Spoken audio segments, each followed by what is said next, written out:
Hello, I'm Gordon Everett, and welcome back to another edition of the Blue Tiger View, where if it's happening on a Lincoln University campus, we're bringing it home to you. I'm Cedric Riddle. Lincoln University's own KJLU has been providing the best jazz music for all of mid-Missouri.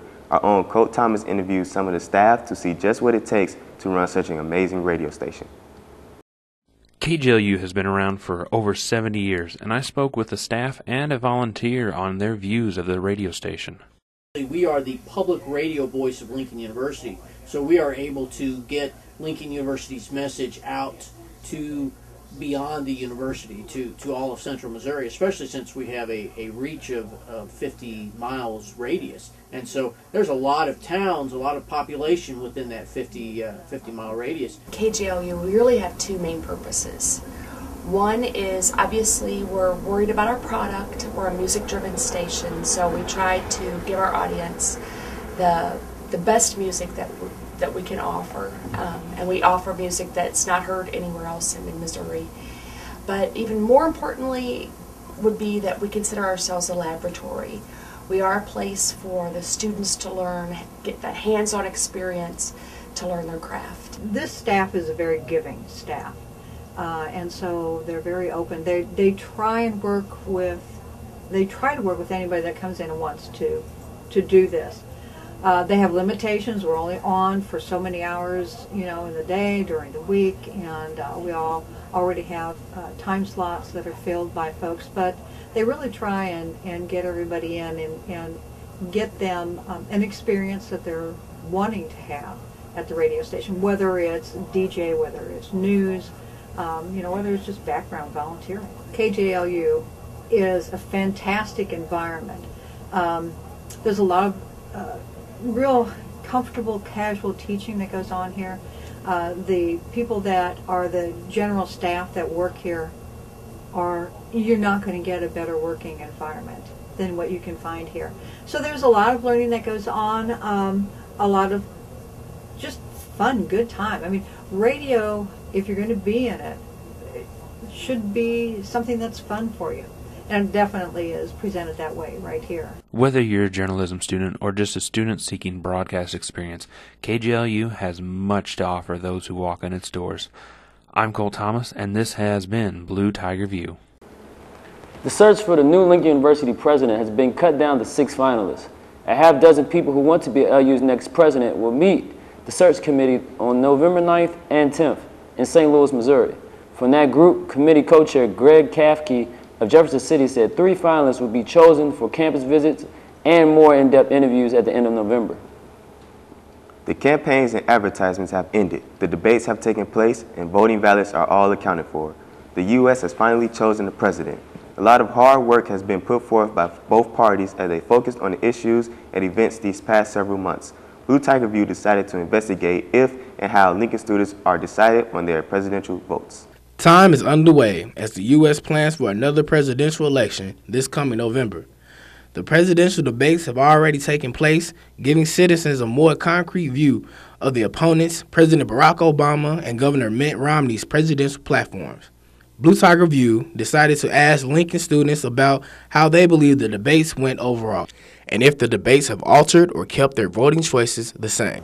How do you feel about the overall debates? How do you think they went overall? Well, I feel both of them went good overall.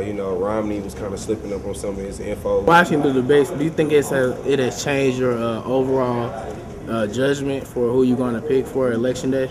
Nah, because I knew who I was going to pick anyway before the debate.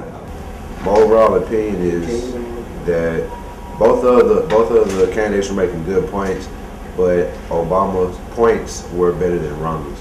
It hasn't really altered my voting choice. Both of them are saying good things, but my choice has not been altered. I'm still going with the same person. The debates were kind of wishy-washy, but Obama, fell off at the beginning, but he still retained his ground within the last parts of the debates and everything. And at the end, I felt like he still made his point strong and felt like he had his plan correct for what he's going to do for his second term in the office. Watching the debate has not changed who I'm going to vote for. The candidate that I'm going to vote for has proved all the facts right and has supported everything that he's going for in the best way. So no, it just made me want to vote for him more. Even though many of LU students are already self-aware, many are not. Blue Tiger View spoke to residential director Mr. Hans Overton on what he has done in preparing students to be aware of the issues of the coming election. Well, in Tullah Hall, we believe in progression. We don't believe in just staying in the same place we were when we came into the door. Some of our residents had never listened to a debate, and I thought it was very enlightening for them to sit down and actually listen to the debate to find out, first of all, who President Obama was and who his opponent was.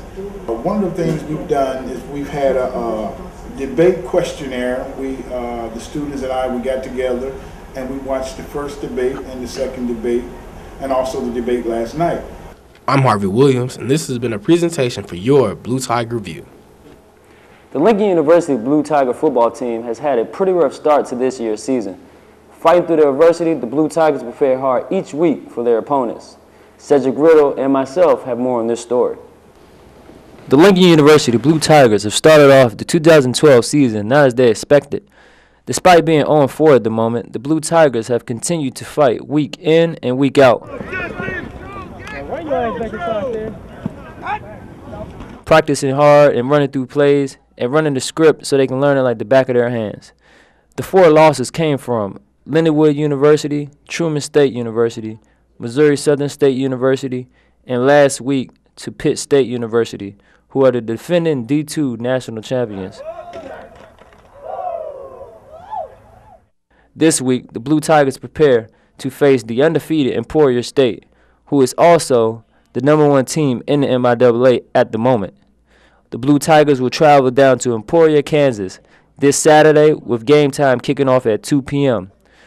With a huge meal on their plate, the Blue Tigers should be able to eat this team alive with no problem.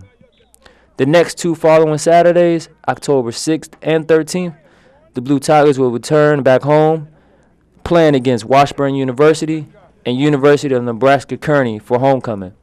Both these games kick off at 2 p.m. Make sure you come out to support your Blue Tigers and root them on. This has been Gordon Everett and Cedric Riddle with your Blue Tiger Football Review. As football season comes to an end, it is now time to field Jason Gym as the men's basketball team gets ready to kick off their 2012-2013 season. The Blue Tigers ended last season at 4-22 and have made some changes to their teammates to turn things around. Gordon Everett has more on this story. The Lincoln University men's basketball team looks to have high hopes this upcoming season. After only winning 4 games last year, along with 22 losses, the team has come back this year with a huge chip on its shoulders.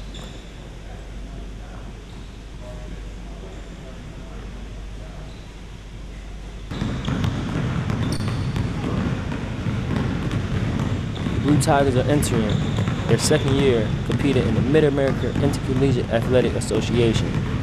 MIAA is known for short, which is one of the toughest Division II conferences in America, in basketball as well as football.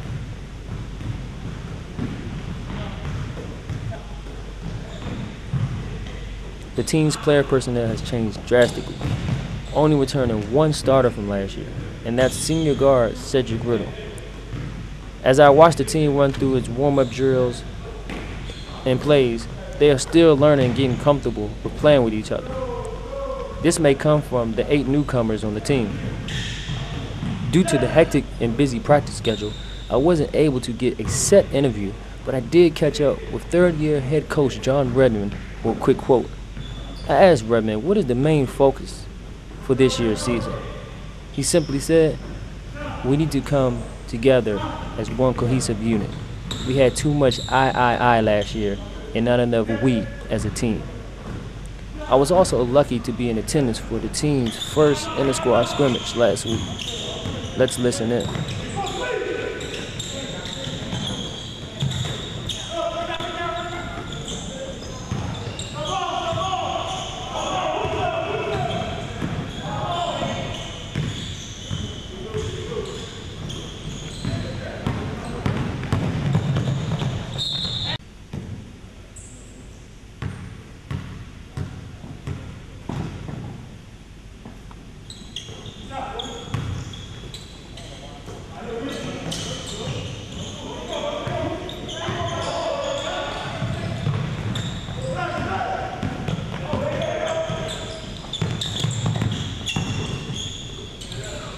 All right, there you have it, folks. The Blue Tigers kick off their season on November 9th, 2012, and the first home game will be November 14th, 2012 at 7 p.m.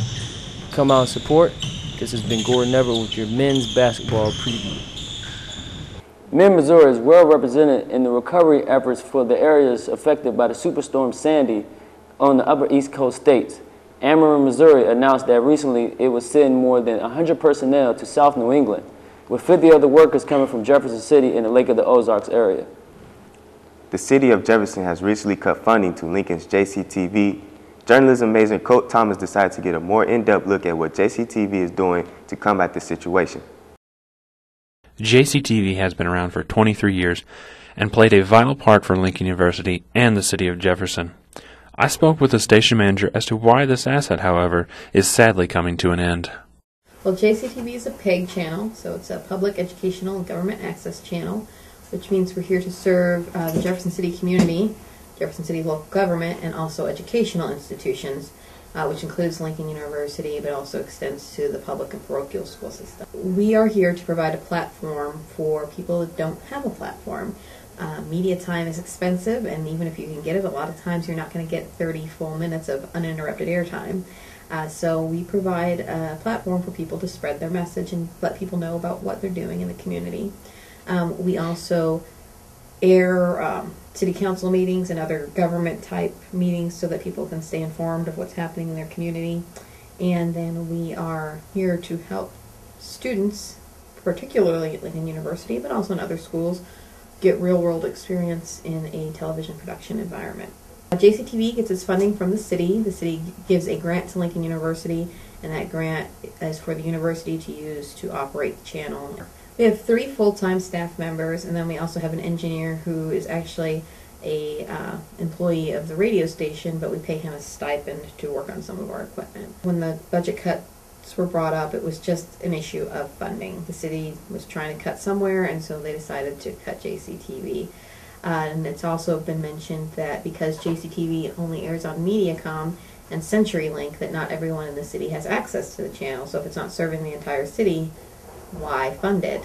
But it is available to everyone in the city if they're willing to, have Mediacom as their cable provider. And most recently, I think, is that the city wants JCTV to become somewhat self-sufficient and find other sources of revenue other than just solely the city funding it. And we have struggled with that through the years. We're working with Lincoln right now on making some changes. Obviously, that the students enrolled in the broadcast journalism program have to take courses that do require them to produce programming for the channel. But we're looking at other ways that we can get students even maybe outside the journalism department involved with JCTV, and maybe doing some distance learning type courses that involve a little bit of video production too, so that we can reach an even greater population of our campus. If people are interested in helping JCTV, the one thing we need right now is for people to sign up and become members of JCTV. It's $25, but that buys you a membership for a whole year, and it's just a way to support the station. And for us, it's not really about raising a ton of money, because at $25 a pop, you're not going to raise that much.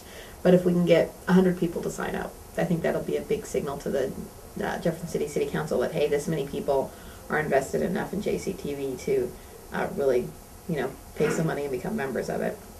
And then we also need students to come in and use the facility and create programming. And I think in the past there has been some doubt on the city's part as to whether the students are actually using JCTV. And I want to show them, hey, it's getting used, and then they really like it, and they're involved and invested in what they're producing. JCTV is a service that we provide. Like any service, there's a cost to the city to operate it. The buses collect bus fees, but they obviously don't raise enough money from their bus fees to operate the entire system. That's why the city funds it. Same thing with the parks department. You have to pay if you're going to go to the pools, but they don't raise enough money to fund themselves. JCTV is always going to be in the same position. Even if we work really hard and write grants and raise money, we're never going to raise enough to cover our entire operating budget. And I don't know of an access station anywhere that's completely self-sufficient, or even over 50% self-sufficient. It has always been the contention that the city would pay for the salaries and equipment for JCTV. And over the years, it's gotten down to where it's almost solely salaries. And to change the game now without any warning and without long two-way dialogue with Lincoln University, I think is kind of unfair. Do you want to use spiritual tools that you can apply to your life? The Unity Church of Peace in Jefferson City will be meeting for 8 weeks starting in November. They will meet every Wednesday night from 6:30 to 8:30 and Thursday afternoons from 1 to 2 to discuss tools from Lowell Fillmore's book, The Prayer Way to Health, Wealth, and Happiness. Please come and join them to see how you can improve your life. With a month of school left over, why not enjoy the good sounds of music as the Lincoln University Choir prepares for upcoming performances? As the school year winds down, the Lincoln University Choir continues to gather as they work on the upcoming productions for the university. When Michelle Gamlin Green was asked about her expectations, this is what she had to say. I have a formula for being successful for the students and for the students to be successful in my ensemble. They need to bring with them every day for practice a good attitude, of course their voices, whether they're trained or untrained, because we can always groom those voices in order to sound very good. The students also need to bring a sense of teamwork because we are an ensemble, we have a group of people, and then there are a group of people that's in the sections itself. So you have to be able to work with those voices within the section to make the ensemble successful. Choir rehearsal is every Monday, Wednesday, Friday at 11 a.m. to 11:50 a.m. and 2 p.m. to 2:50 p.m.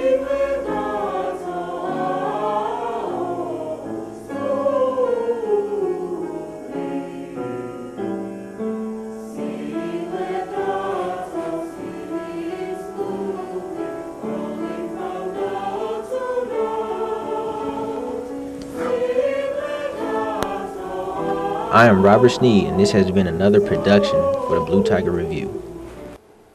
And that's the news. I'm Cedric Riddle. And I'm Gordon Everett. Remember, if it's happening on the Lincoln University's campus, the Blue Tiger Review brings it home to you. Hey.